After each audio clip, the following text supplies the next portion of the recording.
Hi, my name is Tasha Stewart, and I'm here to help you guys understand how to freeze time because I know how to freeze time. And the way that I freeze time is being in the dark room. So, the first thing about being in the dark room, there are three things to remember the things that you will understand that you will gain. You will gain the appreciation for photography, you will understand patience, and you will have the opportunity to gain another therapeutic setting. So the first point is gaining appreciation for photography. The process of photography, in developing a picture in the darkroom, is pretty tedious. It took me about 45 to an hour to develop my first photo. And according to Weising Steinberg, the three types of chemicals that are present in order to develop a film are developer, stop bath, fixer, and then water. And when you're in the darkroom, the utensil that you use, according to Jessica Strayer, is called the enlarger. And the enlarger is basically another camera itself that helps you develop a picture. It mirrors the image, the film that you put in. Second is patience. It took me about 10 to 15 tries to master my first picture. And that's a long time when you're waiting for something to actually develop. But the importance is I was never a patient person ever. But watching a picture really go from start, actually taking a picture, and then putting in the dark room and watching it go from start to finish, it really helps you understand that if you want your desired outcome, you have to wait.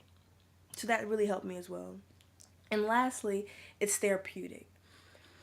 It's therapeutic because in the dark room there's safe lights that are called safe, like not light bulbs that you see now, the brightness, but they're dim lights, and they don't cause so much rays to a point where just that's due because the film paper like this, it will ruin.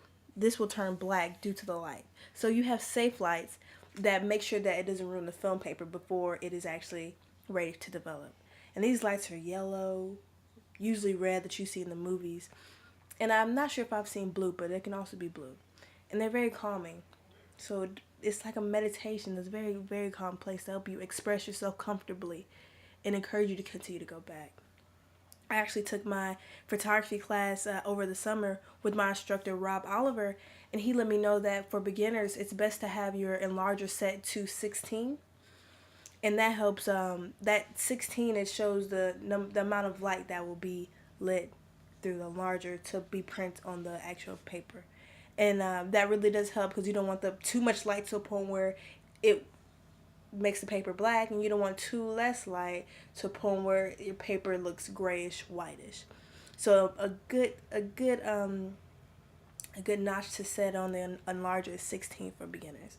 And I'm going to show you the process of one of my films that I recently just did in the dark room.